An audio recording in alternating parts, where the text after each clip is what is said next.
তো hey guys, দিদির প্রীতিভোজ খেতে গিয়ে যে এমন কিছু হবে আমি ভাবতে পারিনি। হ্যাঁ, চলো তোমাদেরকে সেটাই বলি। সো গাইস, আমার বাড়ি হচ্ছে বড়জোড়া এ ঘুটগড়িয়া, আর দিদির বিয়ে হয়েছে মানবগ্রামে। এখান থেকে মানবগ্রাম হচ্ছে 1 ঘন্টা লাগবে।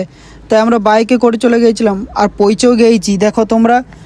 আর ওই নাস্তা ওয়াস্তা করে আমরা চলে গেছিলাম ঘুরতে। হে গাইস, নাস্তাটা করিলি শুনো। আর তোমরা আমাকে আর আগের মতন সাপোর্ট করছো না, লাইক কমেন্ট শেয়ার করছো না আগের মতন, ফলো আসছে না। আর প্লিজ সাপোর্ট করো প্লিজ। তো চলো। হ্যাঁ গাইস, ওইখানে একটা আমার বন্ধু আছে, ও এসেছিলো, বললো চো একটু ঘুরবো তোদেরকে। হ্যাঁ, তো আমরা ঘুরতে চলে গেছিলাম। তার আগে একটু ফ্রেশ হয়ে যায়, এখানে ফ্রেশ হতে এলাম। ওই মুখ ধুয়ে তারপরে বেরোবো। আর বাজে তো মুখ ধুন না, মেয়েগুলো ক্রাশ খেয়ে যাবে, বন্ধ কর। সো গাইস, আমি জানতাম আমার সাথে এমন হবে কি। আমি কোথাও গেলে আমার সাথে কিছু খারাপ হয়, এইটাই আমার লাক। কিছু তো হবে কি। সো গাইস, অনেক লেট হয়ে গেলো, চলো খাবারটা খেলি ঝটপট ঝটপট, কেননা আমরা অনেক ঘুরতে গেছিলাম তাই টাইম পাইনি খাবার। তো চলো খাবারটা খেয়ে জলদি বেরোতে হবে, 5টা বাজছে গাইস সত্যি।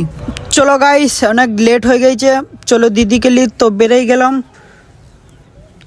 1 ঘন্টা লাগবে যেতে। আবার এই ঠান্ডাতে আমি কিছু পরে আসিনি, শুধু একটা পরে এসেছি জামা, বাস। সো গাইস, এই ব্লগটা এখানেই শেষ করলাম, অনেক বড় হয়ে যাচ্ছিল তাই।